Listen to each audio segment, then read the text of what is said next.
Hello guys! Another rest day na naman tayo for today's video. Ang ganda na naman ng panahon ngayon, kaya naman lalabas na naman ang auntie nyo. Alam nyo ba guys, summer na naman dito sa Japan.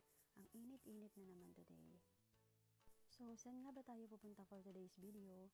As usual, 7-Eleven lang naman. Wala naman tayong ibang pupuntahan dito kasi nasa probinsya tayo. So, ang malapit lang dito is Potato and 7-Eleven. So, para dun sa mga bago dito sa Japan, kapag nag-start kayong mag-Shein, alam nyo na, maaari kayong pumunta dito sa 7-Eleven para magbayad ng mga orders nyo. Kumbaga sa Pinas, ito yung Shopee natin. So, nagbayad lang ako ng order and then bumili na ako ng American hotdog. Meron lang akong i-share para sa mga bago lang dito sa Japan or sa mga bibisita dito sa Japan. Check nyo tong Tetra Pak nila dito guys. So, ito, hindi nila to ginugunting. Instead, meron ditong nakalagay na for open. Ayan, may instruction, bubukahin natin. And then, meron siyang space dyan. Dyan mo siya i-open. Diba kasi sa Pinas, ginugunting lang natin yan sa side. So, ayan, pag na-open mo yan, ganyan siya isasalin.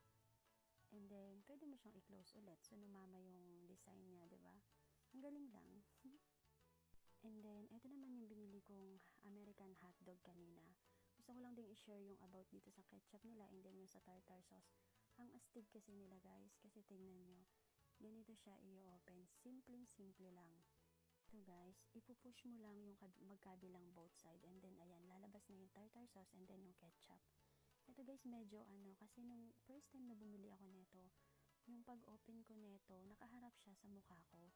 Kasi tinitingnan ko kung paano siya lalabas Tapos nung pag-open ko, biglang boom, tinamaan ako sa mukha kasi nakaharap sa mukha ko. So, dapat guys, kapag ipipress nyo to, hindi nakaharap sa mukha nyo para in case hindi kayo matatalsikan sa mukha.